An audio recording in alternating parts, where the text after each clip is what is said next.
Welcome back to Behind the Vocals. This week we are joined by the one and only Jesse Zaraska of Misery Signals. It's an amazing episode talking all things vocals with Jesse, learning how he approached vocals, learning how he approached lyrics and more, as well as fun stories and just great overall insight. So without further ado, let's get into the episode. All right, welcome back. We are joined by the one and only Mr. Jesse Zaraska of Misery Signals. Sorry, it is a massive honor to have you here. Thank you so much for the time and thanks for chatting with me. Happy to be here, man. Thanks for having me. How's everything going? How are you doing? Everything is going really well. It is summer break for me up here right now, so just enjoying some time with the family. Nice. Getting get away any and have vacations or relaxing and just. Yeah, we generally go to an island called Salt Spring Island, which is between like mainland British Columbia and Vancouver Island, and so we went there for a couple weeks and just hung out and had a really nice time, and now just back around home and enjoying the house. Love it. I love to hear it. We just got a new puppy 5 days ago, so my daughter is thrilled, and I feel like I have a second child. Oh yeah, the early puppy stages are wild. Is until they get trained, but I'm sure the kiddos are. Your daughter's probably just enthusiastic. Yeah, she's loving it. It's awesome. It's good. It's good for the family, man. Is that y'all's first dog or? It is. Yes, it is. Okay, nice. Yeah, she's been begging us for a few years now, so we finally caved. Yeah, we finally gave in. Awesome. What kind of dog did you get? It's a Shih Tzu. Okay, nice. Very nice. Well, that's awesome. Keeping you busy. Yes, absolutely, brother. All righty. All right, so what I like to do to kind of start the episode, I just kind of give you the floor for those that may not be as familiar or, may just want background or whatever, and just kind of let you introduce yourself a little bit and tell us a little bit about yourself. Okay. My name is Jesse, and I used to sing in a heavy metal band called Misery Signals. Prior to that, I played in a band called Compromise, which was based out of my hometown here, Edmonton or Sherwood Park, Alberta. I took a long break in between the first Misery Signals record that I was part of and the last that I was part of. And in that time, I became a school teacher and kind of taught in Saskatchewan for a number of years, which is the province next to where I live. And now I am teaching at the high school where I was expelled from in grade 11. So it has come full circle. Oh, wow. What subject do you teach, if you don't mind me asking? I teach this unique program for kids in grade 8 and 9 that have been expelled themselves from other schools or may have some anxiety issues or maybe bullying issues they've experienced that has taken them off track. Most of these kids have missed big chunks of school through grade 7 and maybe grade 8. And by the time they come to me, I'm just trying to get them back on track so that by high school, which here generally is 10, 11, 12, they can go back and have success in the traditional stream if they choose to do so. But we also have sort of a high school version, which is a little more correspondence sort of based. Kids have to go in for an hour or two every few days. Whereas my program is traditional in the fact that I'm lecturing to the kids, I'm teaching them, and I'm just teaching the 4 cores, so social science, English, and math, and they're only there for 3 hours a day. So that's sort of the carrot at first is hey, let's get you back caught up, and you only have to be here for 3 hours a day, and it's a cool thing. Yeah. It's been a program that has been crushed, because of financial reasons in my division. One time or another, it's been around since I was a kid. When I was a kid, it was generally for young men. A lot of my friends went to school there, and it was for pretty much behavior issues solely. It was for kids who been expelled from other schools, but it's morphed and changed through the years. And by the time I did my student teaching, it definitely was sort of a mixed bag where you had a lot of these most generally younger ladies that had really bad anxiety or maybe some bullying issues. And so, it's a really cool thing to be a part of. And 3 years ago, my principal came to me and just asked if I would be interested in rebooting it, starting it up again. And he said it would be housed within the large high school in the middle of my town of Sherwood Park, which I thought was kind of crazy. I thought we're going to take all these anxiety-ridden kids and put them in the middle of a high school with a bunch of older individuals, but it's really worked well.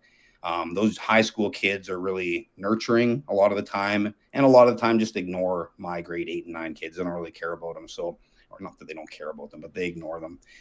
It's been really successful in the 3 years. I'm just going to start year number 4 here in about 2 weeks. So it's a cool thing to be a part of. That's awesome. That's really, really cool. I love that. Um, do any of the students ever recognize you as the metal frontman? Do you ever get, hey, teacher used to do a lot of screaming, and he was in a band? So when I first started teaching, I guess, in Saskatchewan, the kids recognized me more, but now it's more the parents. Now it's like a lot of the time it's the dads who come in and start talking about metal and stuff with Oh, me, that's awesome. which is amazing. In my first years, myself being someone who dropped out of high school and kind of took a different path, I always sort of felt a little bit odd in my first years as a teacher. And so those parent-teacher interviews at times could be a little bit daunting. And so nowadays it's awesome, right? Because a lot of the time the dads just come in and we just talk about music. So That's really not cool. We talk about the kids too, but it's a lot more comfortable of a setting. Oh, yeah. And That's comfortable. that's really, really cool. That's awesome. Okay, so vocals. How long have you been doing vocals? A long time, man. I'm gonna be 47 in 5 days on August Well, 17th. happy So early birthday. thank you, man. My folks were super, super into music as kids. They didn't play. My mom played piano a touch, but they just were hippies and they listened to a lot of music. So at my house, music was on, like from sunrise to sunset. So I was exposed to a lot of stuff, and it was a lot of generally classic rock and glam rock, like Bowie and Roxy Music and stuff that was vocal heavy. And as I got a little bit older, and I think my dad sort of started to accept more of his own parents' music back into his life, which was a lot of country stuff, I was exposed to that stuff as well. So I think a lot of that material was very lyric based, very vocal based, whether it was Merle Haggard, country, Johnny Cash, that sort of stuff, or like I said, David Bowie and that stuff. They're rock songs, that are, whatever, not just rock, just country rock kind of stuff. And he listened to like the Stooges as well and Nazareth. So there was also some heavier stuff that I was exposed to, but it was all vocal based, it was all story based. It was all, for the most part, verse, chorus. And I just found myself, I think I look back now and I see that words and melodies and the singing part of things really always mattered a lot to me. And I paid a lot of attention to that. My dad, super musical. So he sang a lot of, he'd sing along to like Merle Haggard and stuff. And I look back now as well and see that like that certainly influenced me, just singing in the car and such. By the time I was, 8, 9 years old, I really started getting into like glam metal myself. So like Motley Crue and stuff like that. And that stuff, again, I remember seeing, sitting as a young kid, just looking through my little tapes and like really studying the words. So lyrics and vocals have always been super important to me. And by the time I was 15, like right before I got expelled from the school where I now teach, started playing in like a death metal band, and that band was called Pugnacious, and we had a singer, but I did a lot of backup vocals at that point.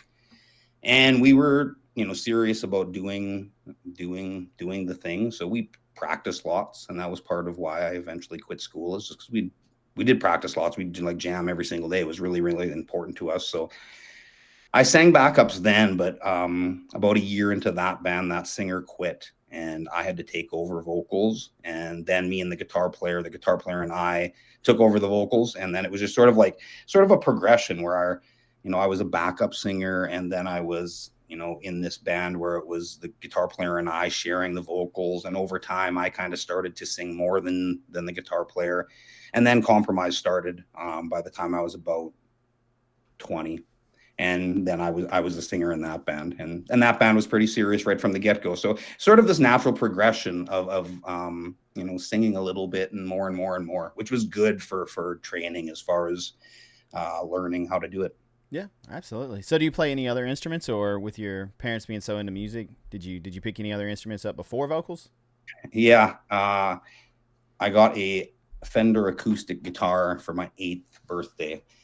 And I didn't do much with it. Like my dad took me to his friends for a lesson, and that guy, like right off the bat, I remember tried to show me what a whole note was and was showing me very like musical, theory kind of stuff right off the bat. And as an 8-year-old kid, I just wanted to learn like Sabbath and Metallica riffs, so it wasn't the best approach. And I didn't go back after the first lesson. And it wasn't until a few years later than like grade 7 where a couple pals and I started really getting into, learning, trying to learn guitar, that I started to push myself there.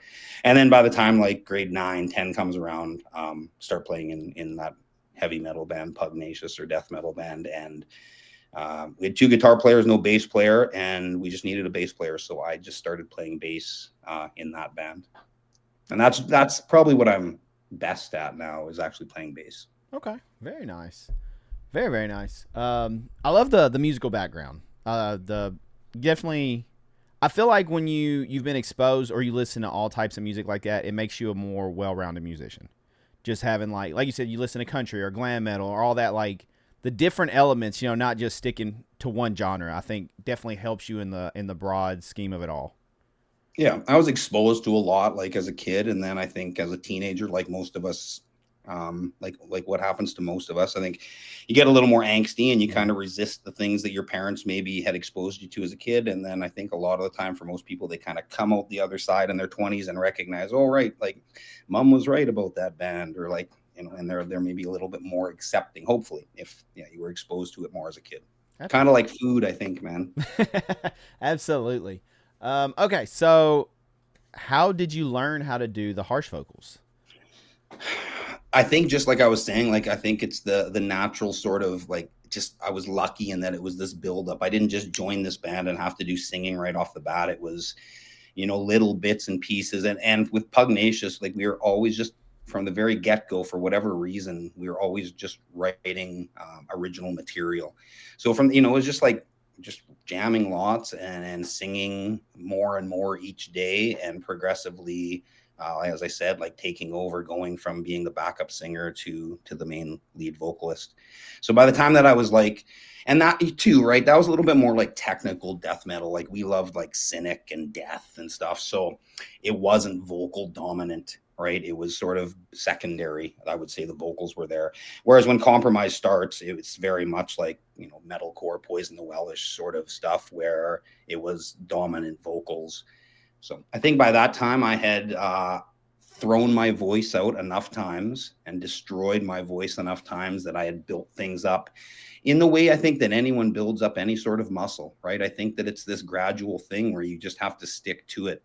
I've been asked this question so many times, and I think it's also personal a little bit. I don't think everyone's path is exactly the same, but for me, it was generally like sing harsh, harsh, harsh, destroy my voice so much so that I couldn't talk for a couple of days, and then just let it heal for 4 or 5 days, and then come back and do that again.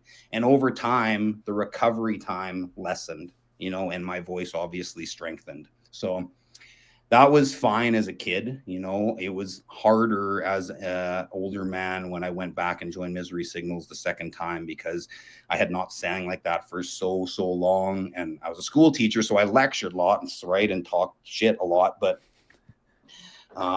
trying to come back and do what I had done as a younger man was certainly challenging. And it was that same process though, right? Like just scream, scream, scream, destroy your voice as much as you can without, to the point where, that's the thing too, right? Is you don't know where that limit is sometimes. So that's how some guys sometimes go too far. Yep. And I think as an older person too, you recognize that, like, oh shit, like I don't want to destroy my voice so bad that I can never do this again. So it's a crazy thing, screaming for a living, man. Like it's not a normal thing to do. And it's nowadays, I love asking that question, because definitely people that have been doing it a longer period, there was no reference material starting back then. Like there was no like, this is how you properly scream, kind of like, singing instructions. Now you can look up how to sing everything. And even then there's singing teachers. Now you go to YouTube and there's a million vocal institutes on how this is what this does. This is how you properly do a fry or a false or whatever. But back then there wasn't. It was just trial and error and just kind of, like you said, throwing your voice and figuring it out as you go. Kind of like, Yeah, I would watch other bands, but like being from a smaller Canadian city, there was also not a ton of bands doing like kind of what we like, especially when Compromise starts, all that stuff's kind of happening in America, right? More so. So it was, yeah, it's just through trial and error, man, that we figured out how to do it. Absolutely. Awesome. So what were some early mistakes you did when you were learning? Just kind of like you said, I guess I think throwing your voice. just pushing yourself too far, right? Not recognizing that, there's a point where it's wrecked. And if you keep going, the recovery time is just going to become longer and longer, right? And again, that like that question of what's too much, like it's different for everybody. Mhm. I I always drank a lot of chocolate milk, right? And people laugh a lot about that. But it seems to, for me, uh, help coat my throat in a way that it's not as destructive. And it's I guess very phlegmy, right? So it's loose. And I think it also sort of helps in like the recovery of it, right? I just think milk, the goodness of milk or something. There's something about it. So I've always drank quite a lot of milk when I'm screaming, which is also a balancing act. If you're running on stage and screaming, like you can't be chugging a whole lot of milk, man. Oh, absolutely. That could end very badly. All right. I want to derail for just a second before we kind of get to your aha.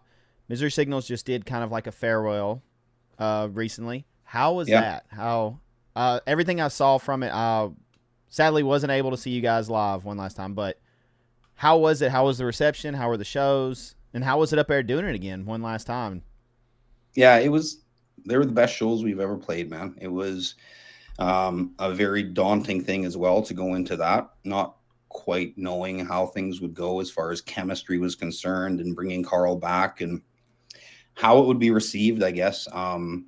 It was more than I think we had anticipated. It was a very wonderful, warm, great way to go out. And we couldn't have asked for more. So it was just, uh, certainly a challenging things at times, you know what I mean? Like coming up, and I think especially for Carl and I, like sharing the stage and sort of feeling things out, him and I have always been friendly, but it's like, we're not like the best of pals or anything. We weren't chatting a whole bunch beforehand. So it was kind of an odd situation to walk into. But it went really great, and people dug it. And I think we really, as hard as it is to let go of something that means so much, I think it was done in a good manner. Like I think it was a tasteful thing, and I think that we all can kind of feel proud with what we were able to accomplish. Yeah. Yeah, everything I saw, it looked like it went awesome in the cities and everything, and the response and the turnout and all that. So, congratulations to you guys on an awesome run, an awesome career. Um, I want to ask, did you ever think, whenever Misery Signal started, that you guys would influence so many bands? Because I can't tell you how many bands, when you ask, is like, what got you into this, or your style, and it's like Misery Signals. Like that is a band you guys come up so often, and even for us. So I'm just curious, did you ever think, like, as you're writing, you know, wow, this stuff is powerful, it's strong, or the effect you guys have had over the years? I think when you're in a thing, it's hard to recognize it at times or whatever. But for me, being like having been a Canadian kid from a small Canadian city and joining Seven Angels, like I recognized that what those guys had was special. It wasn't just some okay metal band. Like I knew what Ryan Morgan was able to do. Like say the end of, I don't know how familiar you are with Seven Angels, but like the end of Commentator's Despair, and there's certain pieces on Seven Angels, on Jasmine's, that is um, indisputably just fantastic, wonderful heavy metal, and the wonderful bridging of like brutality and strength and sort of meat and potatoes metal with beautiful melodies. So I recognized how talented and special Ryan was, uh, and I think that you believe in yourself, you want to believe in yourself, but you also question yourself as an artist. I think that's a very natural thing. So myself, especially joining this bigger, American metalcore band, it was a scary thing. And I think thankfully I had some crazy things to sort of draw upon for that first record that was able to resonate with people. And fortunately it did so. It definitely, you guys have left a lasting mark that, forever people are going to be inspired by you guys. So it's awesome, and it's a huge tribute to you guys for everything you did. So congratulations. First time we got the mix back, I remember we were in Calgary. Like, we're just going so hard in those days. And we recorded Malice in Vancouver, and then we just kept touring, or toured shortly thereafter. So I remember getting the mix back from Dev in Calgary, and we were playing a show there. And like, I just went for a drive by myself, actually, with a CD at the time. That's how long ago it was. Put a CD in the CD player and drove the van around the venue a few times. And that's the first time I heard Victim, like with all the background Dev singing perfectly stuff, and like all the, what we called the goo, all the magic, all the little kind of sounds in the background. And it was like, it brought me to tears. So, that's kind of like what I remember, trying to achieve, I think, the same thing with Ultraviolet, and something I think you want to achieve generally with music, right? If you can be brought to tears by it. So, there was times I think where I recognize, we've done something correct here. Yeah, that's awesome. That's super awesome. Okay, so we've talked about early mistakes with vocals. Was there an aha moment, kind of when you were going from backup vocals to that, where you're just kind of like, okay, if I don't do this, my voice lasts longer? Or even you say, I know you build up almost like a strength, muscle memory kind of deal, where you bounce back quicker, But was there an aha moment? I think that because my path with singing has been so sort of on again, off again, that's been a little bit odd. But certainly, halfway through Compromise, we had practiced so much and played so many shows that I could just sing like that, like scream my ass off every day for an hour a day and never lose my voice, So there was certainly a time in Compromise and through the first few years of Misery Signals, my first round there, where I understood like that was one of my strengths. Like, I don't know, there's better singers, than I, but I know that when we were firing on all cylinders and stuff at that point, like, I could just do that thing every day and it didn't impact me in a negative way. So, I again, as a young man, that's when I'm 22, 23 years old. So I don't think you fully recognize that and sort of enjoy it. Because when I came back to, again, like I said, when I came back to it years later, that it was a lot more challenging to get to that point, and we were so inconsistent because of everybody's schedules and stuff. Since I came back to Misery Signals, I never got back to that point again.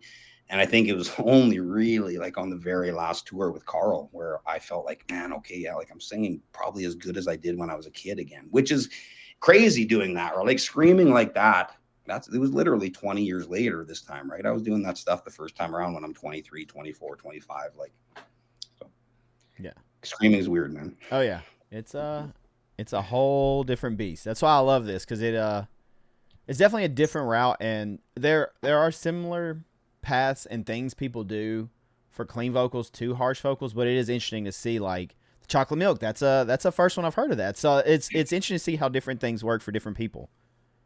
Right. And like, the chocolate milk thing, like I should, I guess, clarify there, like that I really only do when I'm screaming. And now as an older guy, like I play in like some rock, like cover bands and stuff like that. And I do more clean singing nowadays a lot of the time. And the chocolate milk really doesn't work there. That's more like a water thing. So some of those guys, like say Chino Marino, or some of these guys who like scream and sing, like, that's an even crazier thing. And the ability to do that consistently is a very amazing gift to have. Yeah, and I've talked to a few of them that do that, and it's pretty much, I guess it gets to the point where it's like a switch for them. They know they can switch it on whichever one, and it's impressive. It's very, very impressive because it's a whole different skill set. While we're on sort of that topic, fun question for you. Which is more difficult, being a vocalist or being a frontman? What do you mean by that, the difference between me? So the vocalist, you can see people who, kind of like we were just saying, that sing, scream, they can do all the techniques, the ranges, stuff like that. They they can do everything with these, but they don't necessarily command a crowd as well. They don't have like the charisma, I guess, if you will. And and then on the flip side, there's people that may not be able to do all the ranges or the things, but they can keep the crowd entertained, and they can have them doing anything and everything, stage dives, jumping, whatever, moshing the whole time. So which one's more difficult, would you say? think it's different. It depends on the person, and your own ability at things and your own ability, like socially. For me, I'm a fairly quiet, shy person. So like getting up on stage is every single night like an absolute nightmare. I'm pretty scared, and it's only like through a lot of experience where I get kind of comfortable with it, and I actually maybe enjoy it. At first, there's many times when it's like almost not enjoyable, and on stage I like it. I really like interacting with the crowd and singing and screaming, but yeah, the build up to it is always kind of a pretty hard thing for me. And also too, I'm not the greatest singer in the world, right? Like I'm not. Some people I know, like it's like breathing, right? It's like they can just do it. My daughter, I was just saying this to my wife the other day, like my daughter, she can just sing along with the radio, and she's at a point now where she just sings all the time, and she just hits any of those notes where it's, and there's no struggle. It's like breathing. Whereas myself, like I'd be like practicing for like hours and days and never be able to do it. So I mean, it's totally dependent. It's a personal thing, to be able to command a crowd in a live scenario is probably more important than being a great singer, right? Yeah. But I think people that are amazing singers can leave behind, recordings that are a testament to that. And there's something to be said about that, because there is, something special in that, because some people are far better, far more superior in that way. And it's something about trying to blend the two, trying to command the crowd while being, an awesome vocalist singer. But I love asking that question. I feel like frontman gets picked more just because it's something about that charisma, that having that presence, if you will. Like you can learn it over time. You can get more comfortable. It's not necessarily something you could teach as much as you can teach someone how to sing and how to scream, over time. Yep. Yeah.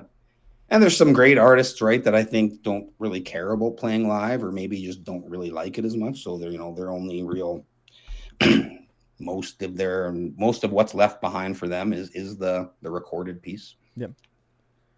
All right. So routines. I'm intrigued with this, especially after chocolate milk. I love that answer, by the way. That is awesome. I've got some interesting answers. I love the chocolate milk one, and it does make sense. Do you have routines you do before you do vocals? And does it depend on, or change the variables depending on if you're on tour, if it's a one-off show or studio, or even if you're under the weather? Do you kind of change your routine, what you do, or do you do I don't anything? scream beforehand. So a lot of people will scream a lot beforehand, or even sound check a lot. I generally don't. Like Ryan will sort of check my mic a little bit here and there at sound check. I generally don't participate in sound check, especially as I got older. I run a lot. Again, as I've gotten older, that's more challenging because my knees are effed up, screwed up. But I always ran a lot when I was younger. And I think that's like that cardio aspect of things is super, super important. You'll notice a lot of singers will tell you that, or I think a lot of good hardcore singers and metal singers come from some sort of sporty-ish background. They probably did some sort of football or soccer or something, in their youth. It's like those two things I think are connected sometimes. So I definitely try to keep, healthy, not smoke too much. I never really like drank very much. So that was not a big thing for me. Like the partying aspect of thing was not a big issue, but at home running, certainly in between tours, I always tried to do that as much as possible. I think diet and stuff like that matters as well. As far as like pre-performance, as I said, like I generally wouldn't participate in like the screaming aspect of a sound check.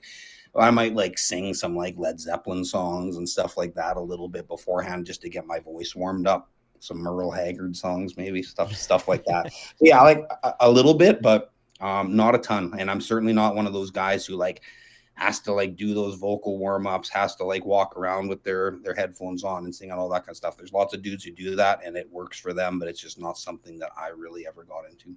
Okay.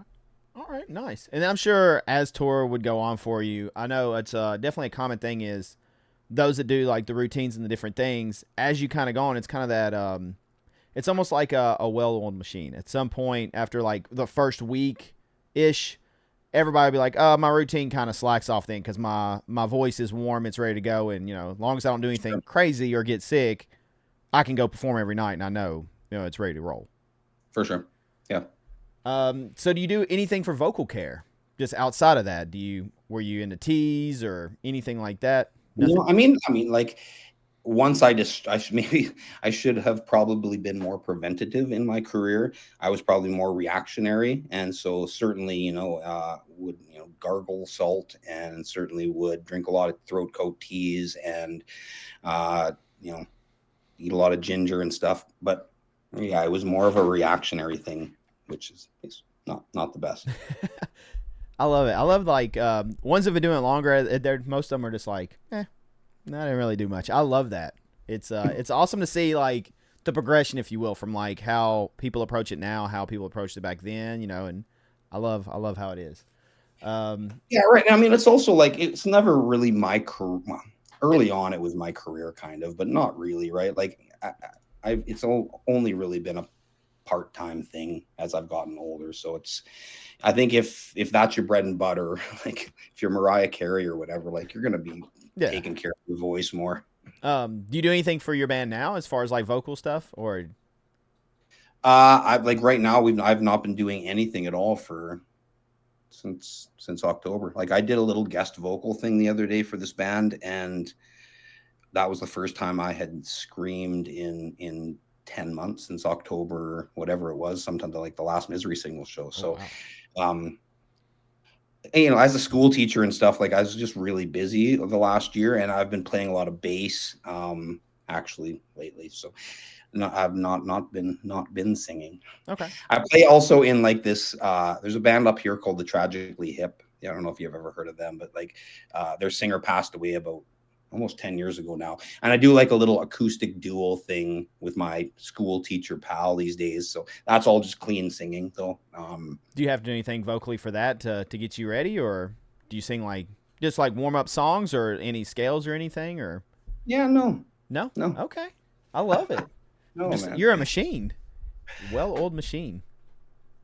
I think like I'm, like I said, I'm getting to be old, and I know what I can do and what I can't do, right? So those sort of like Merle Haggard songs and like Johnny Cash songs and like Tragically Hip and just like rock and roll stuff, like I can sing that stuff, and that's it's not hard. I don't wreck my voice, and that's probably a testament to like all the screaming I've done through the years, right? Like I never really sang much as a kid. Like I sang, I screamed, you know what I mean? Like it's only as an older guy that I got into doing like clean singing stuff more. So I think some of that screaming, certainly has helped me out in the long run. I love it. Love it. All right, we're gonna shift a little bit of gears here. This is gonna be a fun one because I'm very excited to ask about this. But where do you pull from lyrically? Do you go more of personal experiences and pull from the personal aspect? Do you do conceptual? Do you kind of blend the two together to kind of like a hybrid? Or I think what it's do you? generally more personal, and I think that's like just something that I came to understand the power in, or the power of, like, and that's I think mostly related to the stuff I listened to as a kid, and I think as stuff I recognized was strong, and also to Jordan Wodehouse, who was the guitar player in Compromise, the band that I got in the bad car accident with, who was like a driving force in that band, musically and lyrically, and I think a lot of the stuff that we deemed important as young men, like I've taken that forward. Okay. Nice, very nice. All right, so. Do you have a lyricist that you look up to, or that inspires you? And it can be any genre. It doesn't have to be metal.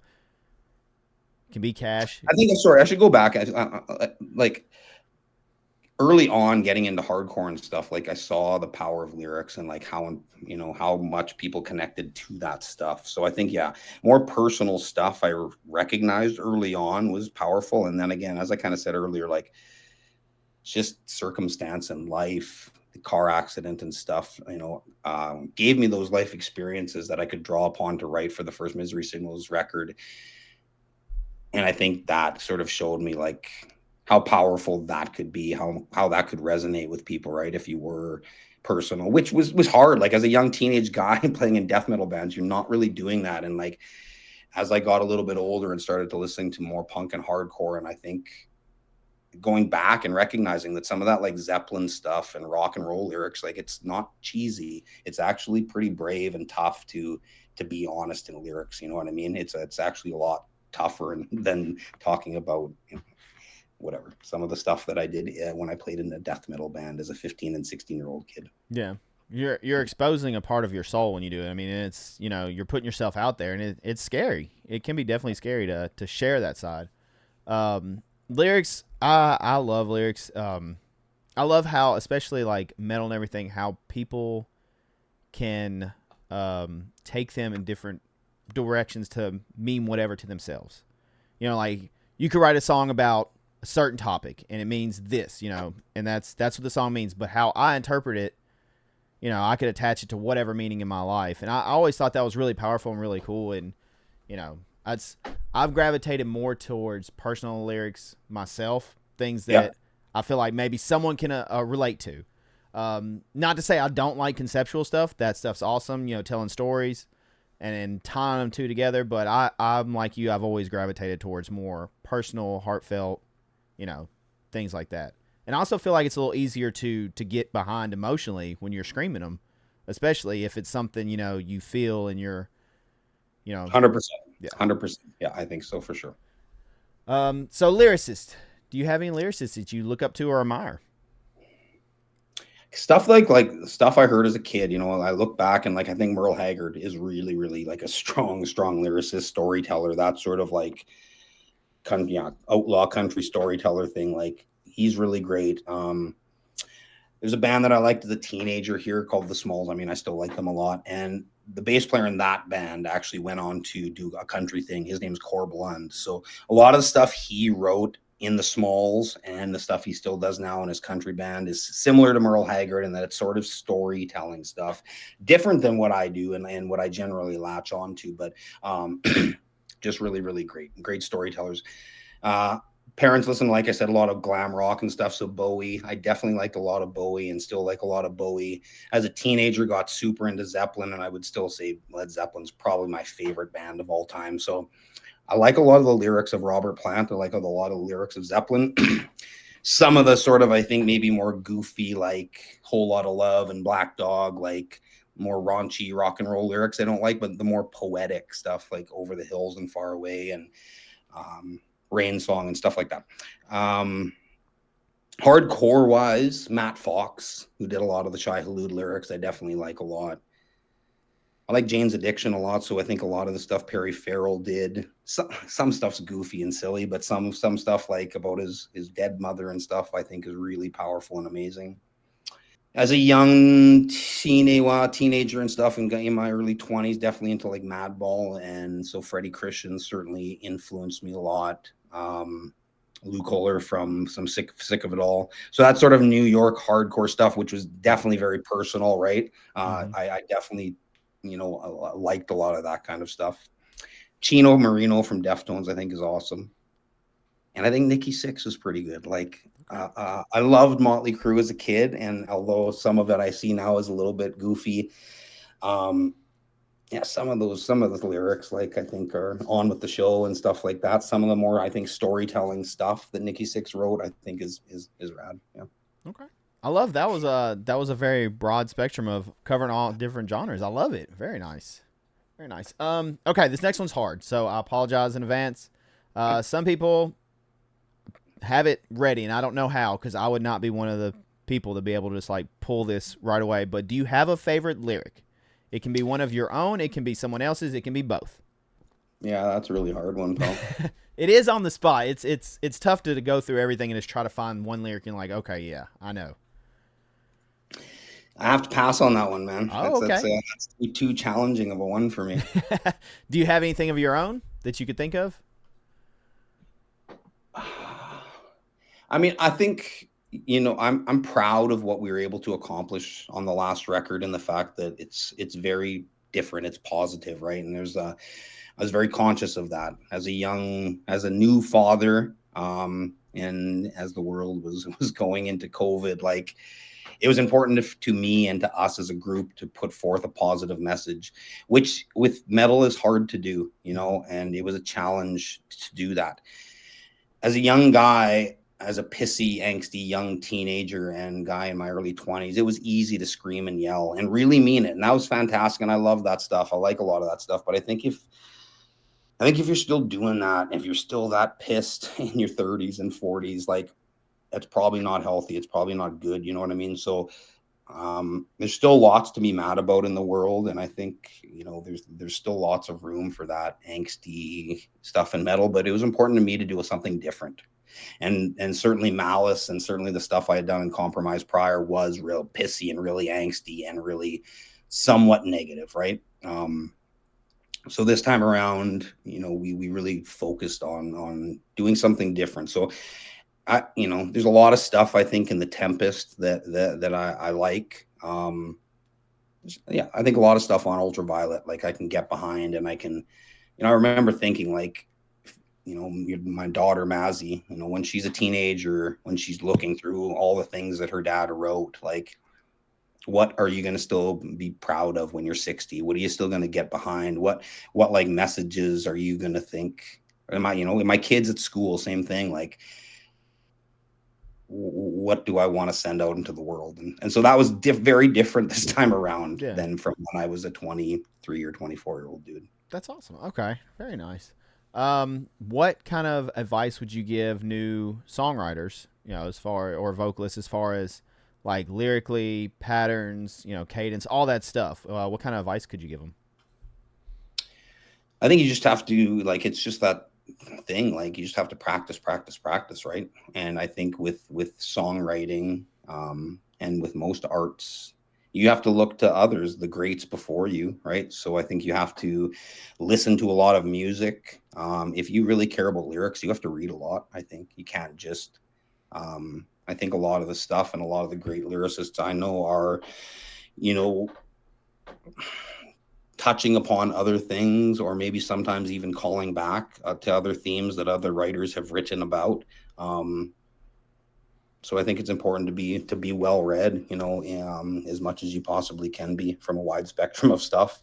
And I think you just need to listen to lots of different kinds of music. And ultimately, I think you just have to practice, create, and see what works, because there's a magic in it, right? It's not like there's not one way to do it. Like, I can't write down like this is exactly what we did to write of Malice and the Magnum Heart, and if you follow this recipe, you'll find the same success. Or you'll be like, it doesn't work like that. Sometimes the weirdness that occurs with 5 individuals creating something, there's a magic in it that I don't think you can always explain.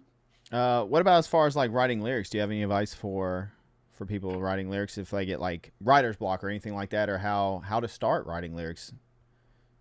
I always wrote, and I tell my students this as well, like, as a young guy coming from a broken home and like being, somewhat lost in the world, like I always kept a diary. So I think that's sort of part of it, like, is just always practicing writing. And within that diary, like, there was poetry as well, right? It's essentially, and I tell my young men this all the time, like, lyrics are poetry. So when we do poetry units in school, man, I'm not, we're not to say that I don't do some, different classic poets and stuff, but we're studying and we're looking at song lyrics a lot of the time. So, yeah. Okay. Nice. Very nice. So we all know, talking about writing stuff together, did you have a favorite song or part to perform live vocally? And on the opposite side of that, was there something maybe you guys wrote that in the studio it was great, but then when it was time to do it live, you're like, oh wow, I need to be able to breathe in here. I didn't fully think it out. We were punching parts or whatever in the studio, and then trying to replicate it live, it may be a little rougher. So was there like one that you didn't dislike, but you maybe dreaded the part coming up? Right. So some songs I think, obviously are physically harder to perform. And then there's also the other side of things, right? Which is more like the emotional aspect or something. So I think some songs are so personal that maybe sometimes they are hard to perform.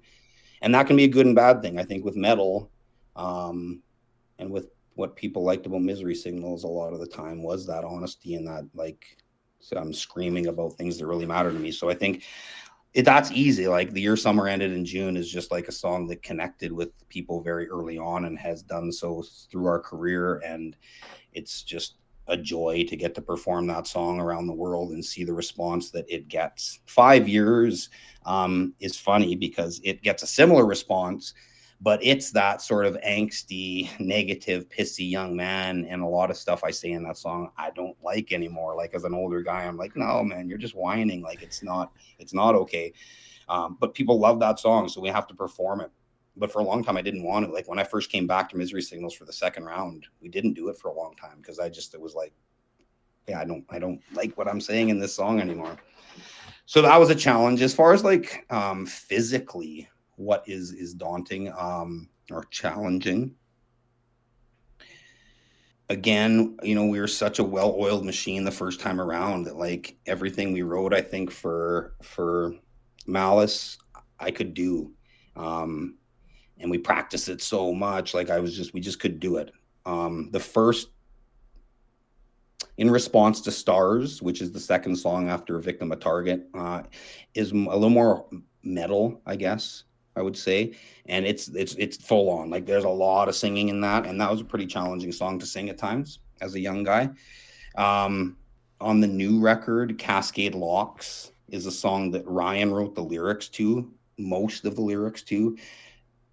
And when somebody writes lyrics, sometimes, it can be harder than when you write your own lyrics because you know how you can breathe and like how you can do things. So that one's really fast and it's a lot of singing in that song. So that's for surely Cascade Locks is a really challenging song to sing live. Okay. All right. And then a lot of the stuff in the middle that I didn't write for the same reason, the stuff that Carl sang and wrote with them, some of that stuff was challenging too for that reason that like I didn't write those parts. So it's just not how I would breathe or not how I would, how I would do it. So yeah, some of that stuff to come back was at times tough to sing. Specifically, what is tough to sing of Carl's kind of stuff? Like there's a couple timing parts in Failsafe, I think, that I struggled with at times. Yeah, I don't know. Some of Carl's stuff it was harder at times for me because I didn't write it. Who did a majority of the lyrics? Did you do whenever you were in the band? Yeah. Did you do all the lyrics, or did members bring you lyric ideas or anything? For Malice, I probably write like 85% of the lyrics. Ryan probably writes, like about 10 or 15%. Like that one I was pretty heavy on, because I left then, and then it's 3 records without me. Ryan then wrote a lot of those lyrics in the intervening years, and I think it was challenging for him to let go of that when I came back. But it was important to me to really come back and sort of, I think, prove myself, right, to make a statement. So on the last record, it's probably still like 80-85% me, but that other 15% is Kyle actually wrote a good few little pieces. And some of the stuff Kyle gave me, like just lines here and there, little like 2 or 3 like line poems and stuff, were super influential. And like they might have only been 2 or 3 lines, but they were like thematically, they were really like a seed to sort of what we started to do. Some of that positive stuff I was talking about earlier, he certainly sort of had some contributions with that as well. Okay. It's important to me though, like for what you were saying earlier, to write my own lyrics so that when I'm singing live, I mean it, and I've had, I just recently went through this with a guy like who wanted me to sing. He wrote like this an amazing EP, like it's so progressive and awesome. It's got like guys who played in Cynic on it, but he just has all the lyrics done. He has all the vocals pretty much set out. And it's just like, as much as I think the music's amazing and stuff, it's just I can't get behind that sort of thing, right? I've been offered those sort of things lots in the past, and I can't do it. Like I just have to believe in what I'm saying, so I generally have to create it. Yeah, I've done that before, and I don't phoning it in or not phoning it in, but it's going through the motions, I guess. If it's not necessarily like, it's hard to explain, but pretty much if it's gonna be my voice, if I'm gonna be the one doing the yelling, people hear my voice saying the lyrics, I want to really believe in it. I want to feel it. I want to be passionate about it. And if it's something else that maybe someone else is passionate about, unless I can find something in there that I can like connect with, it is almost like going through the motions. You're just kind of screaming a scream. You're not really putting that emotion and that raw vulnerability behind it, if that makes sense. It's not the same quite. It's not quite the same as like playing a riff. Somebody Yeah, that exactly. wrote, there's a connection vocally and lyrically that there's a little bit of a different thing going on. So in Misery Signals, fortunately, like Ryan and I had a really good writing relationship, so I could we would talk about those lyrics and we could figure that stuff out. So, but to just sing other people's words, I can see how for some people they can do it, right? Because it's acting, I guess, essentially. But for some people, I think, like myself, I just too serious about my art or something. I can't be singing other people's stuff too much. Okay, so we're to some fun questions now, kind of goofy questions. This question is inspired by Commodine of Body Snatcher and Adam D of Killswitch, and it is: do you have a favorite call out? And it could be anything. There's your normal call outs, and then there's the ones like Adam D where it is just off the wall, out of nowhere comments. It'll happen before a breakdown or whatever, and people are like, wait, what did he just say? And then they'll go crazy. Do you have any of those, or do you have a favorite call out that you would kind of always go to, or what did you do?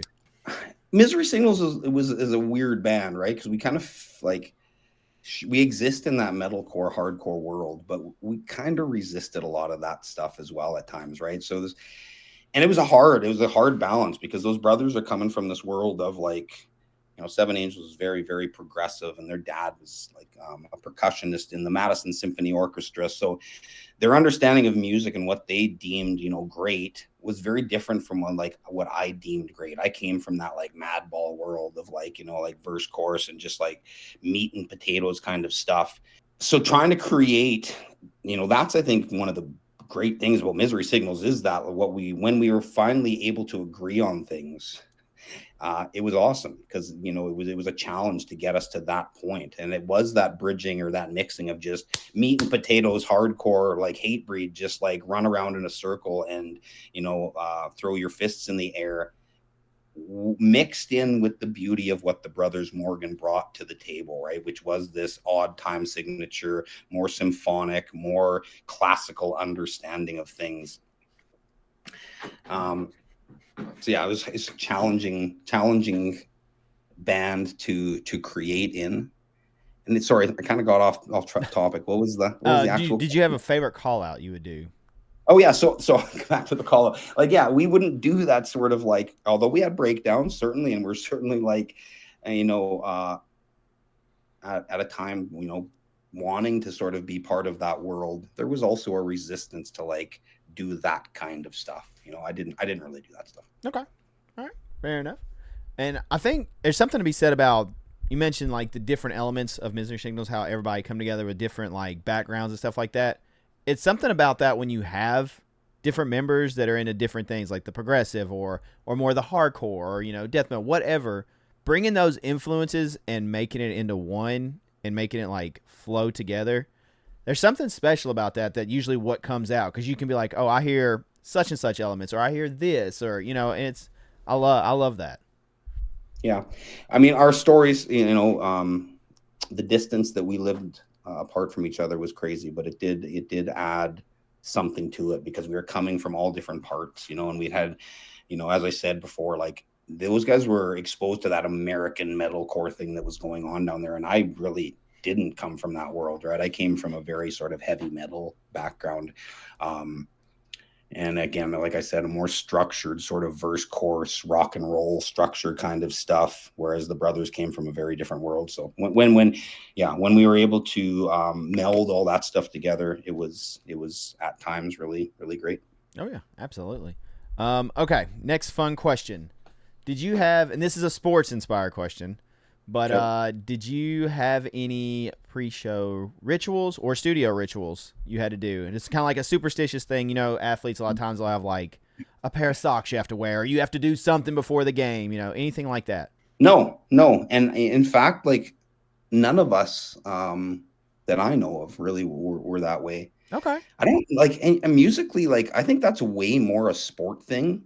I can't say for sure, but like, even, in my experience, I toured a fair amount over the years. It's like, I never really came across that a whole bunch. Like Okay. people, Brandon, in the early days of Misery Signals, like Brandon's super, super strict about his pre-show things as a kid. And in the early days of Misery Signals and the very last days of Seven Angels, like he would practice for literally just, he'd be tapping on his practice pad for 2 or 3 hours before each show. Like he really was regimented in that. But it wasn't so much like that OCD or superstitious sort of Yeah. stuff that a lot of sports people Yeah. get involved in. So I think there's a lot of people like that I look up to. Brandon's a good example. Going back to that band I had mentioned earlier, the Smalls, the guitar player in that band. I love that band as a little kid, and so I'd always go to their shows, and I became friends with them, and they allowed me to roadie with them, and they sort of took me on early tours around. And the guitar player and the bass player, Corby, were very, very serious musicians and taught me a lot about that as a young guy. And they would practice for, they would just sit there and, play through the riffs, down picking, for an hour or so before Yeah. each show. And so I saw, sort of that, what it took to be a good musician early on, so I've come across that sort of thing. But again, it's not so much superstition from my experiences. It's more just like people that are serious at their craft and like aren't fucking around. Yeah. I've had some fun answers. I've had everything from I have a certain pair of show socks I have to wear, or show shoes, or I do push-ups for every show, or what was it? Don't say we're gonna have a good show tonight until we leave the city, because if they do, they're worried it will jinx the show. Even drinking a certain type of Gatorade in the studio, they have to drink a certain type, and I was just like, okay, awesome. It's funny how that works for different people. I need like really thick soled running shoes as an old guy on stage. So I always have to wear like Sauconys or something like that, because I've destroyed my heels and my knees from years and years of jumping in like Vans. That's one thing I definitely need myself, is thick soled running shoes. Oh yeah, and it's definitely, if they don't have those things, it's not like they couldn't still have a great show. It's funny. It's like how that works, like a placebo kind of thing. It's just like, it's just a confirmation. Like, oh yeah, I have this. We're gonna kill it tonight, kind of thing. Right. So Yeah. it's always fun to ask that and to see what weird little things people do. And probably the most common one I get is just like the fist bump, going out there like the band, or like a hug or something. Just kind of like, let's go do this thing, like kind of thing. That's good. Yeah, That's a good move. Yeah. Okay. Do you have a favorite show you've played over the years? Is there one that stands out as like a favorite gig you did? There's certain special ones for surely. Like after the Compromise accident, we came back here and did a big festival to honor my fallen band members, and that's like the first time Seven Angels plays here in Edmonton, or the only time Seven Angels played here in Edmonton. That was, a really special event. That band, the Smalls, that I was talking about, like their going away shows that they played, Compromise played those shows, and like the last one here in Edmonton, they were a really big band here, so that was special. First Furnace Fest that I did with Seven Angels was crazy and scary and amazing and memorable. The first Hellfest, the second Hellfest, like those two Hellfests, right, as as Misery Signals is like starting to get bigger, those were really crazy special times where, as a young Canadian guy, like all of a sudden, you're in you're in New Jersey, and it's not like at that point thousands and thousands, but it was hundreds and hundreds of people like really screaming your words, and like that you wrote in your bedroom in Sherwood Park, Alberta. Those early Hellfest shows were amazing and cool. And then coming back this round, like there was when we did the reunion tour, Malice X, which was the germ or the start of all of us getting back together to write the second, the Ultraviolet. The New York show at Gramercy Theater was like phenomenal, amazing. That show was. And then some of the last shows on this last run were crazy. New York again, like both New York shows were crazy. Toronto. Most shows on that last tour were so special, right? Like it's just so many people coming out from all over. traveling to be there and recognizing that was the last time we are going to do that stuff. So those were all really cool. Oh yeah. I've always heard the Canadian shows are wild for the metal hardcore scene. Like the turnouts, the crowds, they're wild.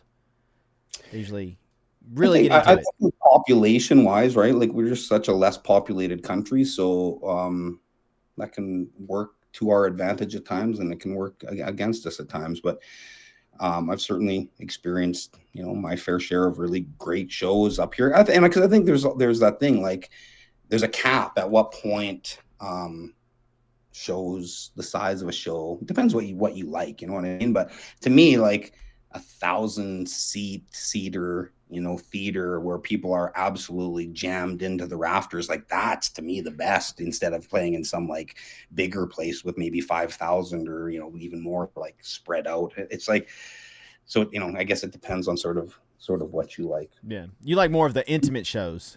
Yeah, and you can experience that in a small Canadian city, no problem. Like, and I think if because hardcore and punk rock sort of is such a DIY roots thing, it only takes a couple bands and a handful of individuals sometimes to make a really cool thing, a really small but amazing scene, and we saw that in Edmonton during the years of Compromise, and I saw that down in Milwaukee in that area during the early years or the later years of Seven Angels and the early days of Misery Signals. Like sometimes it's not about the numbers, right? Sometimes it's sort of about the passion of the people that are involved.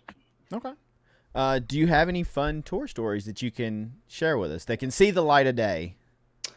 I mean, we were not a crazy band, because in my first round with those guys, like I was new, I was Canadian kid, like I drank a little bit of beer back then and smoked weed, but those guys were straight edge. 3 of them were vegan when I joined the band. Like I was this weed pot smoking, meat eating Canadian boy, joining this band that was full of straight edge vegan kids. So it was a very, very different sort of thing. Those guys, not to say that straight edge people like don't party. I mean, some straight edge dudes I know party rage harder than anyone. Like, but we were not all that crazy, like, because of that, I think. And especially those guys, like Seven Angels, those guys came from Seven Angels, which was not just straight edge vegan, but a Christian band as well. So, they were not shooting heroin before shows. Yeah. They were not smoking crack. Like, it was a different thing. So there's no little fun adventures or anything you guys had that you can think of? Nothing. No, nothing like exceptional. Trying to think. There was a guest we had, and they were talking about a Canadian tour with Misery Signals. I want to say it was Chris from Elitist. And he said that they almost hit a moose. Like, they were just driving. That was his fun story. He was like, we were just driving through Canada, and we almost hit a moose. I was like, oh, my gosh, that's crazy.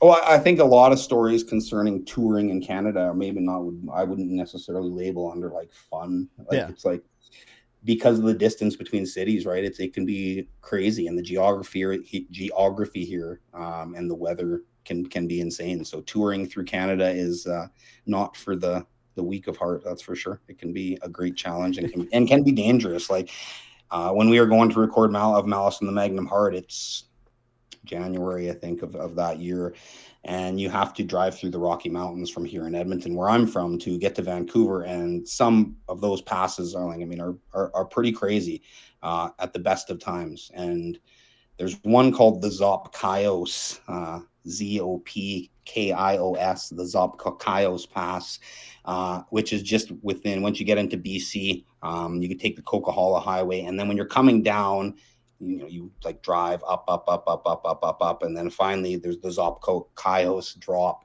and it's like so fast and so crazy, dude. And when we were driving to Vancouver, we had to start recording the next day, and they had shut down a whole section of that. And as we were coming down that way, it was so icy and crazy. There was semis that were just pulled into the ditch on the side of the road, and some of the semis were coming back up the way that we were going down on the side, like on the shoulder, but had turned around because somehow they had like skidded out, obviously, and were crawling their way back up. It was a frightening time for sure. So yeah, a lot of like travels, I guess, even with the Smalls when I was a young guy too, touring with them. Lots of experience going through that area, the Coquihalla, Zop, Cayos area, in between Edmonton and Vancouver is pretty crazy. Okay. What kind of advice would you give for musicians wanting to tour? Like advice as far as like prepping for tour or doing it?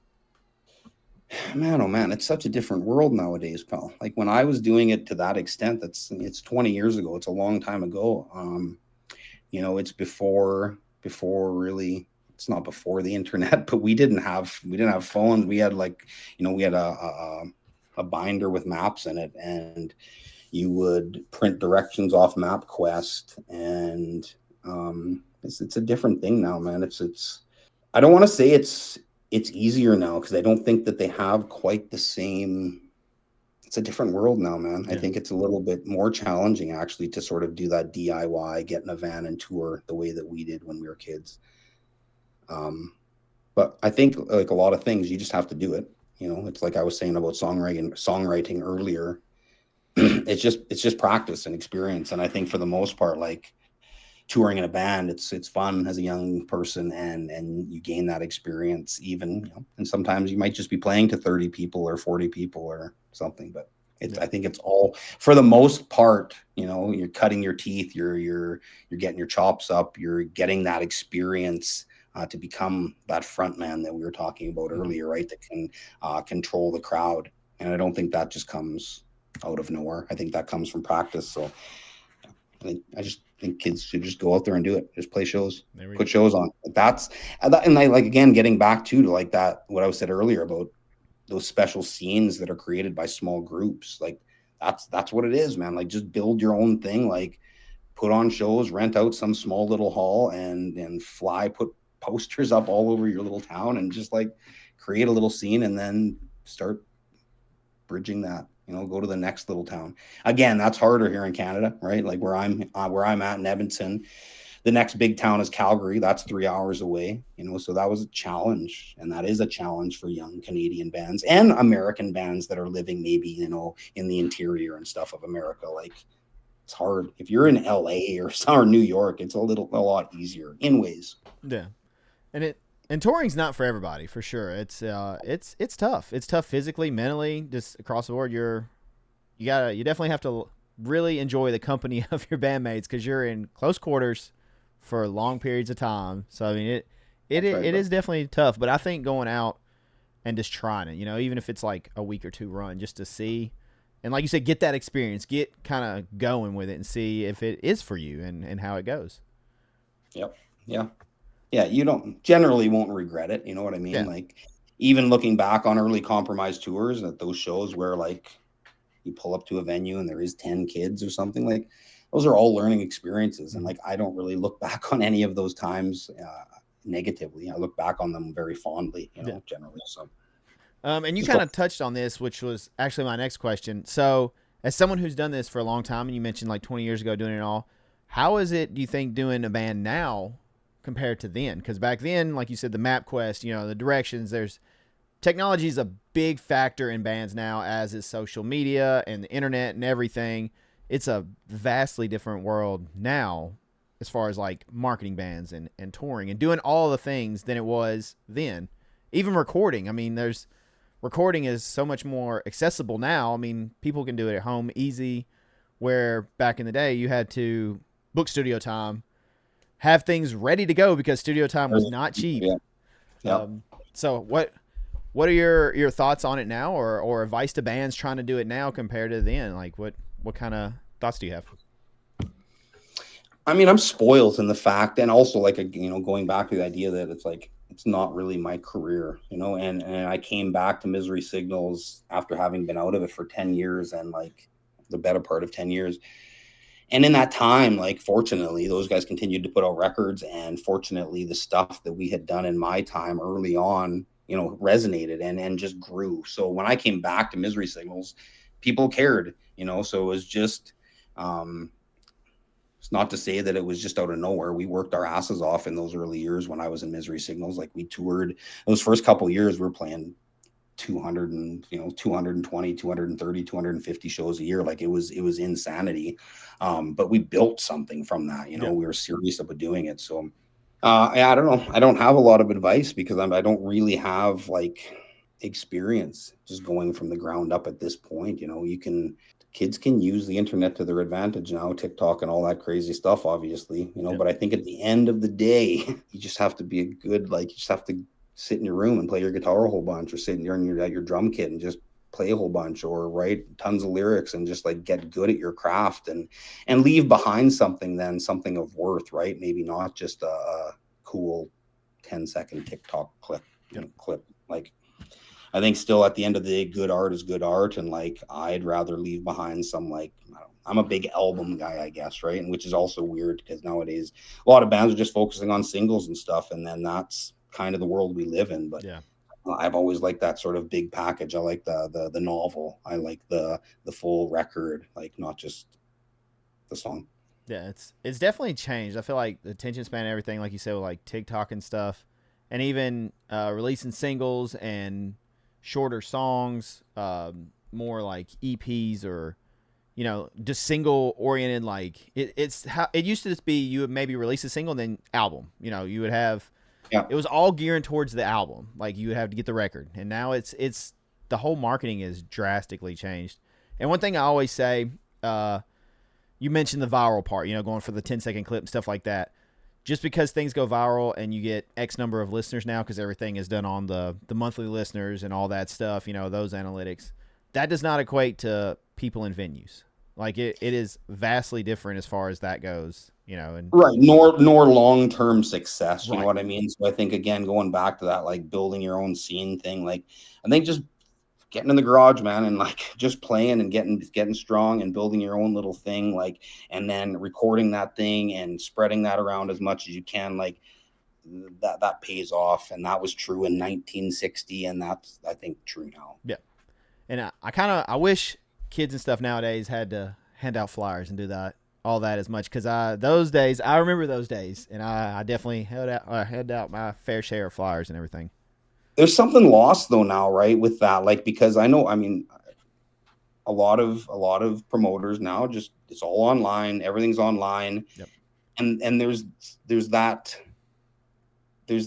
14, 15-year-old kid that's walking down the road that used to see the poster that had a skull on it, that was like, that looks fucking cool. That looks like what I saw on the bottom of my skateboard, or that looks like what I saw in my brother's room.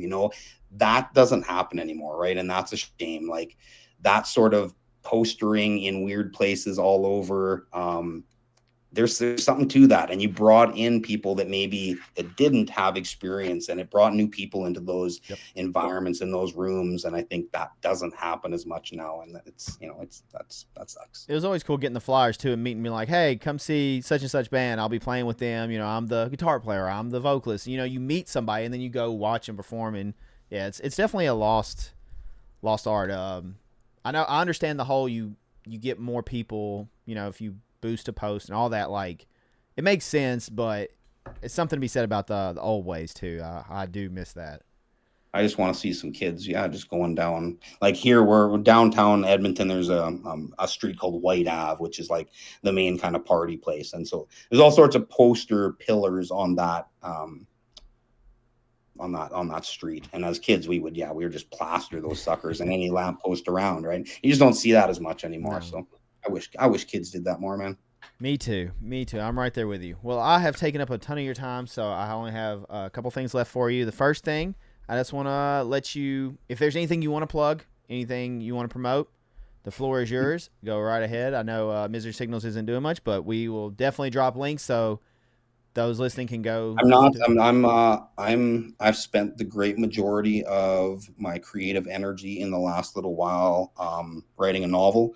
So nice. my goal is to have that done before I go back to school in 2 weeks. And I'm on track, man. Like I've been working on this one for a long time. Some of these ideas I had initially almost 10 years ago. So it's been a long time coming, but I've really had like some real good momentum this last summer, not having had to tour with Misery Signals or teach.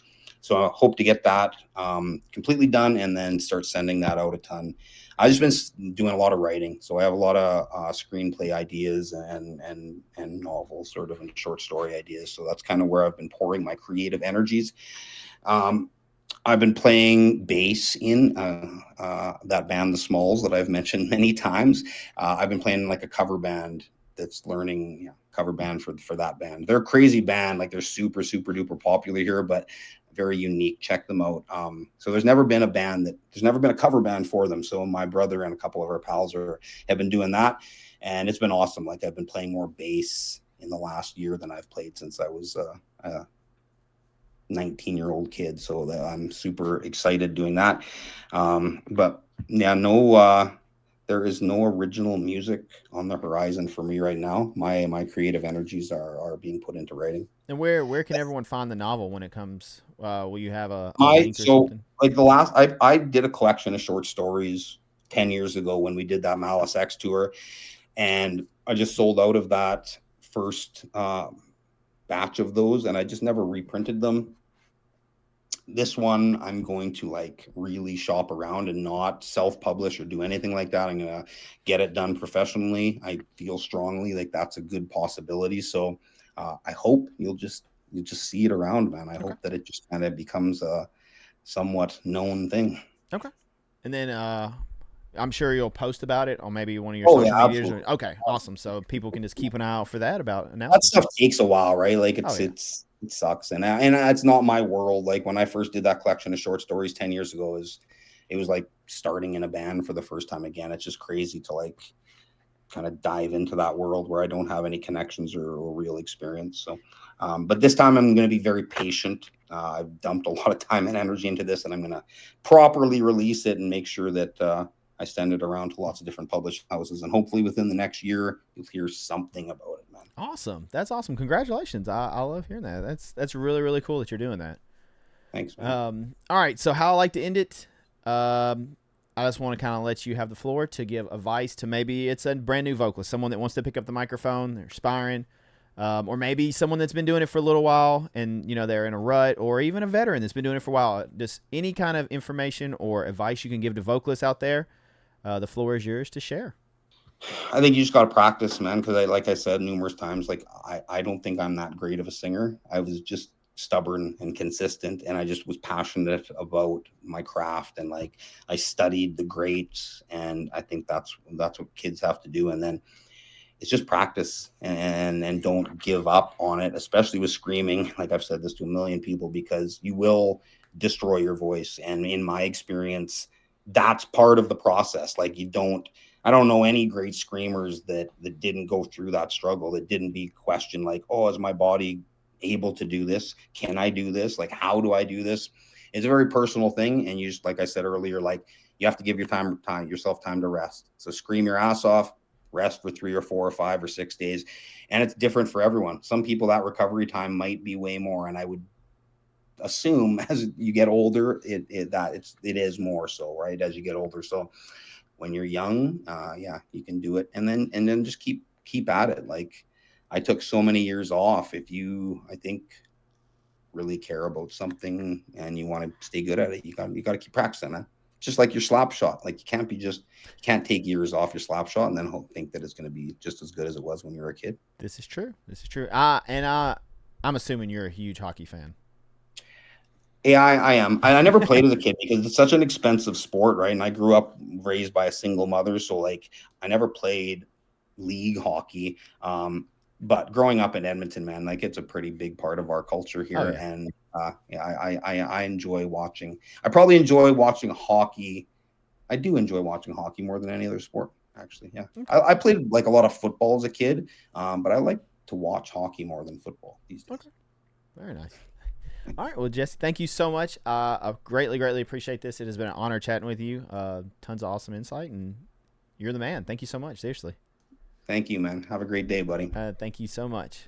Thank you all so much for watching or listening to this episode of Behind the Vocals featuring Jesse Zaraska of Misery Signals. Please be sure to check out the link down below to check out Misery Signals, as well as stay up to date with Jesse's projects, his novel and stories, and more following his Instagram. Thank you all so much for watching or listening. I appreciate it, and I'll catch you guys and gals on the next one.